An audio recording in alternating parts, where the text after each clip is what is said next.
Saturday, the Senate passed a $1.9 trillion COVID relief bill that now awaits an expected vote tomorrow in the House. It's a massive stimulus package that will impact a lot of Arizonans. We talked about it with local tax expert Tom Wheelwright. Tom, good to see you again. Big doings here. This $1.9 trillion stimulus package. Give us some detail. What's going to happen? Well, it's going to pass, and President Biden's going to sign it. That's first thing. And it's going to have big impact on a lot of people. I mean, there are some families that are going to get a lot of money when you include the stimulus checks, plus the checks for the kids, plus the credits. I mean, there's a lot to unpack in this package. Let's talk about direct payments, okay?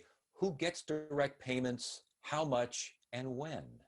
So families, individuals making less than $75,000, and it phases out between 75 and 80, or couples making less than 150,000, phasing out to 160,000, will get $1,400 per person, including children. So rather than a smaller amount per child, it's the same $1,400. So basically a family of four is going to get 4 payments of $1,400 right up front. Wow, that's a lot. And speaking of children now, I think it's like a child tax credit or something. You're the expert here, you can tell me. But it sounds like, what, $300 a month for every child? It is. So it's a child tax credit. We already have a child tax credit, but this makes the child tax credit bigger. Okay, first of all, and it allows for prepayment of the child tax credit. So the child tax credit now is going to be $3,000 for most children and $3,600 for children under 6. So you consider a family, again, with 2 children, they're going to get this money, and the $300 is going to be paid in monthly installments rather than having to wait until you file your 2021 tax return, because this is for 2021. They're going to prepay it just like they're prepaying the $1,400 direct stimulus payments. Wow. Okay, jobless benefits, they're extended here. How long and how much money are we talking about? So this was a change that the Senate made, that they reduced it back to the current $300 threshold. So it's the same amount as it is now. It's just going to be extended through September 6th. Okay, and these go along with state benefits, true? They're in addition to state benefits. On top of that, $10,200 of unemployment will now be non-taxable.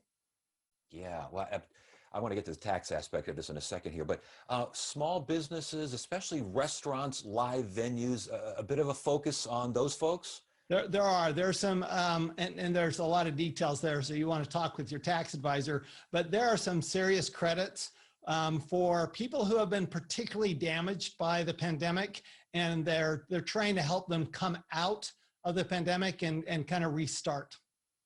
And all of this is, we're not to mention massive funding to state and local governments here, which goes on top of everything. But for personal income, and as a tax guy, next year's tax filings, is this going to make a complete mess? You know, it's messy enough this year, right? With last year's credits.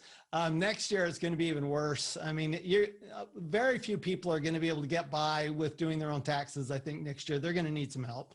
Yeah, but in terms of personal income, in terms of what people are getting this year with this stimulus plan, you're a money guy. Are people going to spend this? Because the word is, a thought is, that folks need this money and they're going to spend it. The critics are saying, no, they're just going to save it. What do you think? Well, we have a very high savings rate, the highest savings rate we've had in a very long time. So people have not been spending the money that they've been receiving. They've been saving it. The question is, once the restaurants open up, once airlines, people have a vaccine and they're comfortable traveling, will they spend it on those things? They might, but they also might just continue to save it or invest it.